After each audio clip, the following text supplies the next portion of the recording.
ಯಾರೋ ಒಬ್ಬರು ಸಂತರು ಸದಾಕಾಲ ಹುಚ್ಚರಂತೆ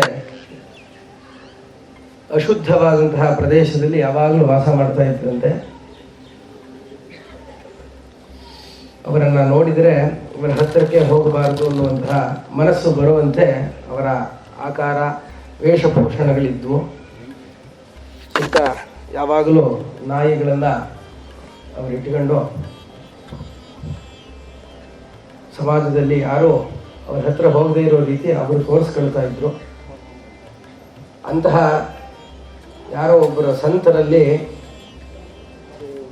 ಒಬ್ಬ ಭಕ್ತ ಚೈತನ್ಯವನ್ನು ಕಂಡು ಸಾಕ್ಷಾತ್ ಪರಮಾತ್ಮ ಪೂರ್ಣ ಭಾವದಲ್ಲಿ ಇವರೊಳಗಿದ್ದಾನೆ ಅನ್ನುವಂತಹ ನಿರ್ಣಯಕ್ಕೆ ಬಂದು ಅವರ ಸೇವೆಯನ್ನು ಮಾಡಬೇಕು ಅನ್ನುವಂತಹ ಒಂದು ಉದ್ದೇಶದಿಂದ ಅವರ ಹತ್ರಕ್ಕೆ ಹೋಗ್ತಾನಂತೆ. ಆ ಸಂದರ್ಭದಲ್ಲಿ ಅವರು ಎಚ್ಚರಿಕೆಯನ್ನು ಕೊಡ್ತಾರೆ. ನೋಡಪ್ಪ, ನಾನು ಮೊದಲೇ ಹುಚ್ಚ,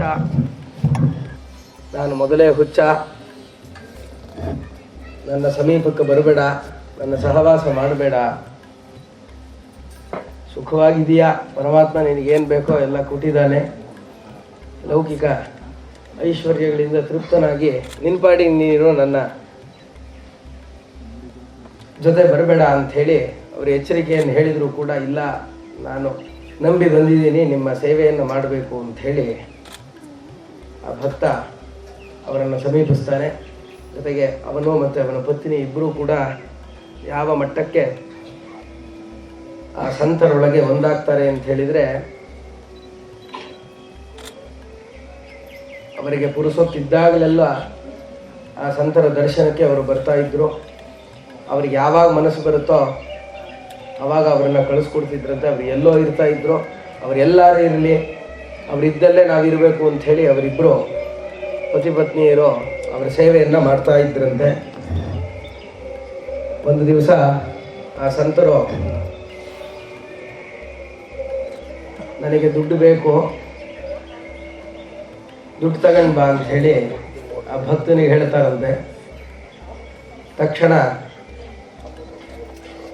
ಆಯಿತು ಗುರುಗಳೇ ಅಂಥೇಳಿ ಅವನು ಹೋಗಿ ಅವನ ಖಜಾನೆಯಲ್ಲಿದ್ದಂತಹ ದುಡ್ಡನ್ನು ತೆಕ್ಕೊಂಡು ಬಂದು ಗುರುಗಳಿಗೆ ಅರ್ಪಣೆ ಮಾಡ್ತಾನಂತೆ. ಇಷ್ಟೆಲ್ಲ ಸಾಕಾಗೋದಿಲ್ಲ ನನಗೆ ಅಂಥೇಳಿ ಒಂದು ಮೊತ್ತವನ್ನು ಹೇಳ್ತಾರೆ, ಅಷ್ಟನ್ನು ತೆಕ್ಕೊಂಡು ಬಾ ಅಂತ. ಸರಿ, ಮತ್ತೆ ಹೋಗಿ ತರ್ತಾನೆ. ಈ ತರಹ ಅವನ ಹತ್ರ ಇದ್ದಂತಹ ಸಮಸ್ತ ಐಶ್ವರ್ಯವನ್ನು ಕೂಡ ಆ ಗುರು ತನ್ನದಾಗಿಸ್ಕೊಳ್ತಾನಂತೆ. ಕೊನೆಗೆ ಯಾವ ಮಟ್ಟಕ್ಕೆ ಅಂತ ಹೇಳಿದರೆ, ಅವನ ಮಕ್ಕಳ ಹೆಸರಿನಲ್ಲಿಟ್ಟಂತಹ ದುಡ್ಡಿಂದ ಹಿಡಿದು ಎಲ್ಲದನ್ನು ತೆಗೆದು ಗುರುಗೆ ಕೊಡಬೇಕಾದಂತಹ ಪರಿಸ್ಥಿತಿಯನ್ನು ಅವನೇ ಸೃಷ್ಟಿ ಮಾಡ್ತಾನೆ. ಅಷ್ಟನ್ನು ಅವರು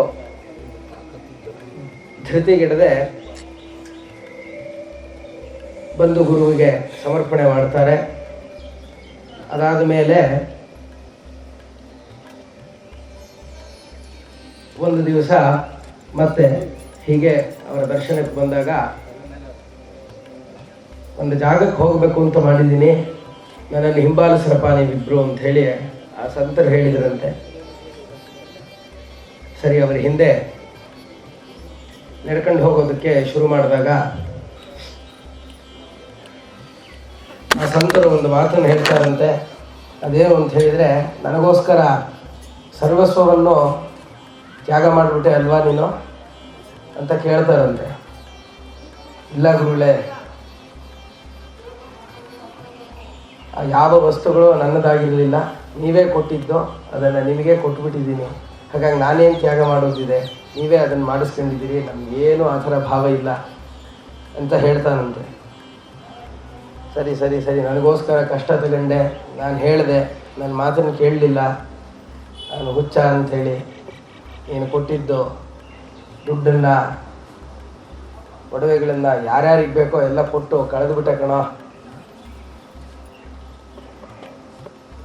ಅಂತ ಒಂದು ಮಾತನ್ನು ಹೇಳ್ತಾರಂತೆ. ಸರಿ, ಗುರುಗಳನ್ನು ಹಿಂಬಾಲಿಸ್ಕೊಂಡು ಹೋಗ್ತಾ ಇದ್ದಂತಹ ಸಂದರ್ಭದಲ್ಲಿ ಒಂದು ಗಿಡದ ಸಂದಿಗೆ ಅವರು ಹೋಗಿ ಇಲ್ಲೇ ನಿಂತಿರು, ನಾನು ಬರ್ತೀನಿ ಅಂಥೇಳಿ ಹೇಳ್ತಾರಂತೆ. ಅಲ್ಲಿ ಹೋದರೆ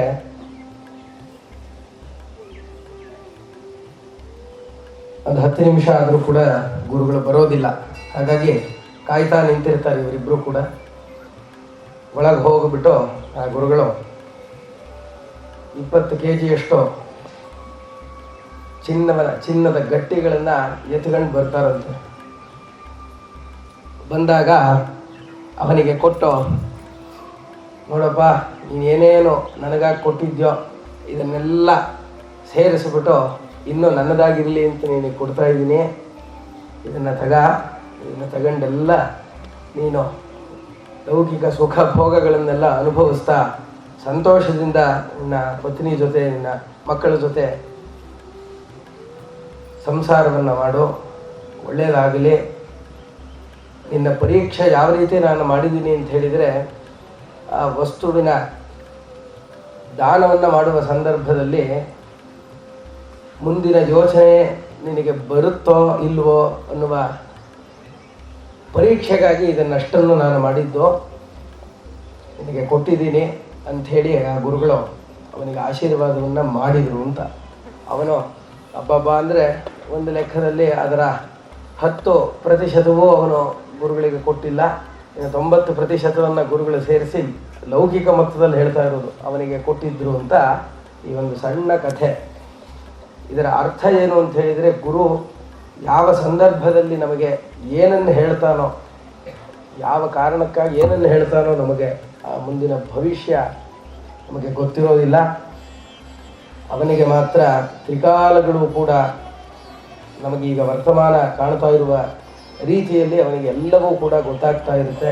ಹಾಗಾಗಿ ಅವನ ಮಾತನ್ನು ನಾವು ನಡೆಸಬೇಕು ಅನ್ನುವಂತಹ ಸಂಕಲ್ಪವನ್ನು ನಾವು ಮಾಡಿಕೊಳ್ಳಬೇಕು. ಅದನ್ನೇ ನಾವೆಲ್ಲ ಅತ್ಯಂತ ಶ್ರದ್ಧೆಯಿಂದ ಮಾಡ್ತಾ ಇದ್ದೀವಿ. ಈ ಜಯಂತಿಯ, ನಮ್ಮ ಗುರುಗಳ ಜಯಂತಿಯ ದಿವಸ ಅವರು ಹೇಳಿದಂತಹ ಮಾತುಗಳನ್ನು ವಿಶೇಷವಾಗಿ ಇವತ್ತು ಮನನ ಮಾಡಿ ನಾವು ಶ್ರವಣ ಮಾಡಿದ್ದೀವಿ. ಆಗಲೇ ಅವರ ಮುಖಪದ್ಮಗಳಿಂದ ನಾವಾಗಲೇ ಕೇಳಿದ್ದಾಗಿದೆ. ಅದನ್ನು ಮನನ ಮಾಡಿ ನಿಧಿಧ್ಯಾಸನ ಮಾಡ್ತಾ ನಮ್ಮ ಆಚರಣೆಯಲ್ಲಿ ತಂದುಕೊಳ್ಳಬೇಕು ಅನ್ನುವಂತಹ ಸಂದೇಶವನ್ನು ಪ್ರತಿ ಜಯಂತಿಯ ಕಾರ್ಯಕ್ರಮದಲ್ಲೂ ಕೂಡ ಇದೇ ಸಂದೇಶವನ್ನು ಹೇಳೋದು. ಹಾಗಾಗಿ ಅದೇ ರೀತಿ ಇವತ್ತು ಕೂಡ ಈ ಸಂದೇಶವನ್ನು ಎಲ್ಲ ಭಕ್ತ ಮಹಾಜನರಿಗೆ, ತಮಗೆಲ್ಲರಿಗೂ ಕೂಡ ಈ ಸಂದರ್ಭದಲ್ಲಿ ಇದನ್ನು ತಿಳಿಸ್ತಾ, ಹೇಗೆ ದೇಹಕ್ಕೆ ನೀರು ಅತ್ಯಂತ ಅವಶ್ಯವಾದಂತಹ ಒಂದು ಪದಾರ್ಥವೋ, ಹಾಗೆ ನಮ್ಮ ಮನಸ್ಸಿಗೆ ಗುರುವಿನ ನಾಮಸ್ಮರಣೆ ಅಷ್ಟು ಅವಶ್ಯ ಅನ್ನುವಂತಹ ಒಂದು ಮಟ್ಟಕ್ಕೆ ನಾವು ಹೋಗಬೇಕು. ಆವಾಗ ನಮ್ಮ ಜನ್ಮ ಸಾರ್ಥಕವಾಗುತ್ತೆ. ಅವರು ಹೇಳ್ತಾ ಇದ್ದಂತಹ ಒಂದೇ ಒಂದು ಮಾತು, ಸದಾ ಗುರು ಸೇವೆಯನ್ನು ಮಾಡ್ತಾ ಎಷ್ಟು ಸಾಧ್ಯವಾಗುತ್ತೋ ಅಷ್ಟು ಭಜನೆಯನ್ನು ಮಾಡಿ ಅದರಿಂದ ನನ್ನನ್ನು ತೃಪ್ತಿಪಡಿಸಿ ಎನ್ನುವಂತಹ ಮಾತನ್ನು ಗುರುಗಳು ನಿತ್ಯ ನಿರಂತರವಾಗಿ ಹೇಳ್ತಾ ಇದ್ದರು. ಅದನ್ನು ನಾವು ಮತ್ತೆ ಮತ್ತೆ ಜ್ಞಾಪಕದಲ್ಲಿ ಇಟ್ಕೊಂಡು ಆ ಮಾರ್ಗದಲ್ಲಿ ನಾವು ನಡಿಬೇಕು ಎಂಬುವಂತಹ ಮಾತನ್ನು ಈ ಸಂದರ್ಭದಲ್ಲಿ ಮತ್ತೊಮ್ಮೆ ಹೇಳ್ತಾ, ಅನೇಕ ಮಾರ್ಗಗಳಿವೆ, ಪರಮಾತ್ಮನನ್ನು ಕಾಣಲು ಅನೇಕ ಮಾರ್ಗಗಳಿವೆ. ಒಬ್ಬೊಬ್ಬ ಸಂತರು ಕೂಡ ಒಂದೊಂದು ಮಾರ್ಗವನ್ನು ಅನುಸರಿಸಿ ಅದರಿಂದ ಮುಕ್ತಿಯನ್ನು ಹೊಂದಿದ್ದಾರೆ. ಆದರೆ ಅತ್ಯಂತ ಸುಲಭವಾದಂತಹ ಮಾರ್ಗ ಯಾವುದು ಅಂತ ಹೇಳಿದರೆ ಇವುಗಳಲ್ಲಿ ಭಕ್ತಿ ಮಾರ್ಗ. ಹಾಗಾಗಿ ಆ ಪರಮಾತ್ಮನಲ್ಲಿ ಅನ್ಯೋನ್ಯ ಭಾವವನ್ನು ನಾವು ಹೊಂದಬೇಕು. ಅವನ ನಾಮಸ್ಮರಣೆಯನ್ನು ನಾವು ಮಾಡಬೇಕು, ಅವನ ಸೇವೆಯನ್ನು ಮಾಡಬೇಕು ಅನ್ನುವಂತಹ ಸಂದೇಶವನ್ನು ಪುನಃ ಹೇಳಿ ಈ ಸಂದರ್ಭದಲ್ಲಿ ನೆರೆದಿರ್ತಕ್ಕಂತಹ ತಮಗೆಲ್ಲರಿಗೂ ಕೂಡ ಗುರುಗಳ ದರ್ಶನ ಮಾಡಿದಂತಹ ಸಂಪೂರ್ಣ ಫಲ ಪ್ರಾಪ್ತವಾಗಲಿ. ನಾನು ಹೇಳಿದಂತೆ ಅವರ ಮಾತು ಯಾವಾಗಲೂ ನಮ್ಮ ಮನಸ್ಸುಗಳಲ್ಲಿ ನಿಲ್ಲಲಿ, ಆ ಆಚರಣೆ ನಮ್ಮ ಕೃತ್ಯದಲ್ಲಾಗಲಿ ಎಂಬುವಂತಹ ಮಾತನ್ನು ಹೇಳಿ ಈ ಆಶೀರ್ವಚನವನ್ನು ಈ ಸಂದರ್ಭದಲ್ಲಿ ಪರಿಸಮಾಪ್ತಿ ಮಾಡ್ತಾ ಇದ್ದೀನಿ. ಇವಾಗ ಬೆಳಗ್ಗೆಯಿಂದ ನಮ್ಮ ಗುರುಗಳ ಜಯಂತಿಯ ಕಾರ್ಯಕ್ರಮದ ಅಂಗವಾಗಿ ಅನೇಕ ಧಾರ್ಮಿಕ ಕಲಾಪಗಳು ನಡೆದಿವೆ. ನಿನ್ನೆ ಅಂದರೆ ಇವತ್ತಿನ ದಿವಸ ಚಂಡಿಕಾ ಹೋಮ ನಡೆದಿದ್ದು ಅದರ ಪೂರ್ಣಾಹುತಿಯಾಗಿದೆ. ಅದಾದ ಮೇಲೆ ಗುರುಗಳ ಚರಣಪಾದುಕೆಗಳಿಗೆ ವಿಶೇಷವಾದಂತಹ ರುದ್ರಾಭಿಷೇಕ ಮತ್ತು ಪೂಜೆಗಳು ಕೂಡ ನೆರವೇರಿವೆ. ಹಿಂದಿನ ದಿವಸ ಅಂದರೆ ನಿನ್ನೆ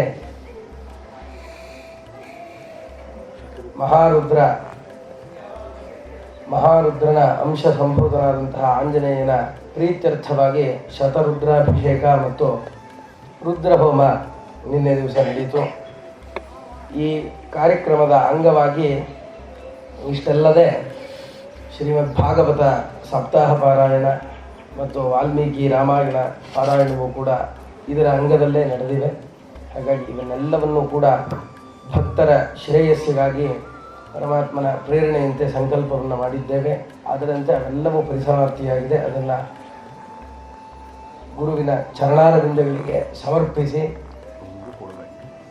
ಧಾರ್ಮಿಕ ಕಾರ್ಯಕ್ರಮಗಳಲ್ಲದೆ ಸಾಮಾಜಿಕ ಕಾರ್ಯಕ್ರಮವೂ ಕೂಡ ಇವತ್ತು ನಡೀತು. ರಕ್ತದಾನ ಅನ್ನುವಂಥ ಒಂದು ಕಾರ್ಯಕ್ರಮ ಗುರುಗಳ ಹೆಸರಲ್ಲಿ ಇವತ್ತಾಗಿದೆ. ಹಾಗಾಗಿ ಎಲ್ಲದರಲ್ಲೂ ತಾವೆಲ್ಲ ಭಾಗವಹಿಸಿದ್ದೀರಾ. ನಂತರ ಇವತ್ತು ಮಧ್ಯಾಹ್ನ ಪ್ರಸಾದ ಭೋಜನದ ವ್ಯವಸ್ಥೆ ಆಗಿದೆ. ತಾವೆಲ್ಲರೂ ಪ್ರಸಾದ ಸ್ವೀಕಾರವನ್ನು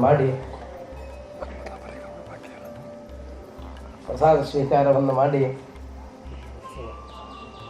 ಅದಾದ ತಕ್ಷಣ ನಮ್ಮ ಗುರುಗಳ ಉತ್ಸವ ಇರುತ್ತೆ. ತಾವೆಲ್ಲರೂ ಆ ಉತ್ಸವದಲ್ಲೂ ಕೂಡ ಭಾಗವಹಿಸಿ ನಂತರ ಭಜನೆಯನ್ನು ಮುಗಿಸಿಕೊಂಡು ತಮ್ಮ ತಮ್ಮ ಸ್ವಸ್ಥಾನಕ್ಕೆ ಹೋಗಬೇಕು ಅನ್ನುವಂತಹ ಮಾತನ್ನು ಈ ಸಂದರ್ಭದಲ್ಲಿ ಎಲ್ಲರಿಗೂ ಹೇಳಿ ಗುರುಗಳ ಪ್ರೇರಣೆಯಂತೆ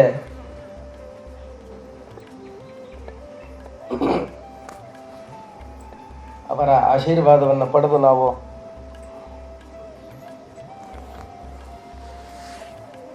ಮಾನಸಿಕ ಶುದ್ಧಿಗಾಗಿ, ಶರೀರ ಶುದ್ಧಿಗಾಗಿ ಮತ್ತು ಗುರುವಿನ ಪಾದಗಳಲ್ಲಿ ಅನನ್ಯವಾದಂತಹ ಭಕ್ತಿ ನಮಗೆ ಪ್ರಾಪ್ತವಾಗಲಿ ಎನ್ನುವಂತಹ ಒಂದು ಕಾರಣಕ್ಕೆ, ಅಷ್ಟೇ ಅಲ್ಲದೆ ಸಮಸ್ತ ಭಕ್ತ ಜನರ ಶ್ರೇಯೋಭಿವೃದ್ಧಿಗಾಗಿ ನಮ್ಮ ಸಪ್ತ ಮಹಾನದಿಗಳಲ್ಲಿ ಒಂದಾದಂತಹ ನರ್ಮದಾ ಅನ್ನುವಂತಹ ನದಿಯ ಪ್ರದಕ್ಷಿಣೆಯನ್ನು ನಾವು ಪೂರ್ಣವಾಗಿ ಮಾಡಿ ಅಲ್ಲಿಂದ ನರ್ಮದಾ ತೀರ್ಥವನ್ನು ಕೂಡ ತೆಗೆದುಕೊಂಡು ಬಂದು ಇವತ್ತು ಗುರುಗಳಿಗೆ ಅದರ ಅಭಿಷೇಕವನ್ನು ಮಾಡಿದ್ದೇವೆ. ಅದು ಕೂಡ ಅವರ ಇಚ್ಛೆಯಂತೆ ನಡೆದಂತಹ ಒಂದು ಕಲಾಪ. ಅದು ಸಹಜವಾಗಿ ವೈರಾಗ್ಯ ಪ್ರಾಪ್ತಿಗಾಗಿ ವ್ಯಾಮೋಹವನ್ನು ನಾವು ತ್ಯಜಿಸಬೇಕು ಎನ್ನುವಂತಹ ಸಂಕಲ್ಪ ಯಾರು ಮಾಡಿರುತ್ತಾರೋ ಅವರು ನರ್ಮದಾ ಪರಿಕ್ರಮವನ್ನು ಮಾಡಬೇಕು ಅಂತ ನಮ್ಮಲ್ಲಿ ಪದ್ಧತಿ ಇದೆ. ಅದರಂತೆ ಸುಮಾರು 3000 ಕಿಲೋಮೀಟರ್ಗಳು ಕಾಲ್ನಡಿಗೆಯಲ್ಲಿ ಮಾಡಬೇಕು ಅಂತ ನಮ್ಮ ಪರಂಪರೆ ಇದೆ. ನಮಗೆ ಸಮಯಾಭಾವದ ಕಾರಣ ನಾನು ವಿಶೇಷವಾಗಿ ಸಂಕಲ್ಪವನ್ನು ಮಾಡಿದ್ರು, ಸಮಯ ಅಷ್ಟು ಅವಕಾಶ ಇಲ್ಲದ ಕಾರಣ ವಾಹನದಲ್ಲಿ ಪರಿಕ್ರಮ ಮಾಡಬೇಕಾಯಿತು. ಅದನ್ನು ಮುಗಿಸಿಕೊಂಡು ಬಂದು ಗುರುವಿಗೆ ಆ ಒಂದು ಕರ್ಮದ ಫಲವನ್ನು ಕೂಡ ಅವನಿಗೆ ಸಮರ್ಪಣೆ ಮಾಡಿ, ನಾನು ಹೇಳಿದಂತೆ ಆ ಪರಿಕ್ರಮಕ್ಕೆ ಇನ್ನೊಂದು ಮುಖ್ಯವಾದಂತಹ ಉದ್ದೇಶ ಭಕ್ತರ ಶ್ರೇಯೋಭಿವೃದ್ಧಿಯಾಗಿತ್ತು. ಅದನ್ನೇ ಸಂಕಲ್ಪ ಮಾಡಿದ್ದು. ಹಾಗಾಗಿ ನಾವು ಗುರುವಿಗೆ ಈ ಒಂದು ಕರ್ಮದ ಫಲವನ್ನು ಈ ಸಂದರ್ಭದಲ್ಲಿ ಅವರ ಜಯಂತಿಯ ಕಾರ್ಯಕ್ರಮದಲ್ಲಿ ಸಮರ್ಪಿಸಿ, ಗುರುಗಳ ಸಂಕಲ್ಪಗಳು ಅನ್ನುವಂಥವು ಅನೇಕ ಇನ್ನು ಆಗಬೇಕಾಗಿವೆ. ಅವುಗಳಲ್ಲೆಲ್ಲ ತಾವು ವಿಧವಾಗಿ ಭಾಗವಹಿಸಿ ಅವರ ಅನುಗ್ರಹಕ್ಕೆ, ಆಶೀರ್ವಾದಕ್ಕೆ ಭಾಜನರಾಗಿ ಎನ್ನುವಂತಹ ಸಂದೇಶವನ್ನು ಮತ್ತೊಮ್ಮೆ ಹೇಳ್ತಾ, ಪ್ರಸಾದ ಭೋಜನಕ್ಕೆ ತುಂಬ ಸಮಯವಾಗಿದೆ. ಹಾಗಾಗಿ ಎಲ್ಲರೂ ಶಾಂತಚಿತ್ತರಾಗಿ ಪ್ರಸಾದ ಸ್ವೀಕಾರವನ್ನು ಮಾಡಿ ಮುಂದೆ ಉತ್ಸವದ ಕಾರ್ಯಕ್ರಮಕ್ಕೆ ಸಿದ್ಧರಾಗಿ ಅಂಥೇಳಿ ಇಲ್ಲಿಗೆ ಈ ಆಶೀರ್ವಚನವನ್ನು ಸಮಾಪ್ತಿ ಮಾಡ್ತಾ ಇದ್ದೀನಿ. ಹರ ನಮಃ ಪಾರ್ವತಿ ಪತಯೇ ಅವಧೂತ ಸದ್ಗುರು ಶ್ರೀ ಶ್ರೀ ಬಿಂದು ಮಾಧವ ಸ್ವಾಮಿ ಮಹಾರಾಜ ಕಿ, ವೀರ ಪ್ರತಾಪ ಹನುಮಾನ್ ಕಿ.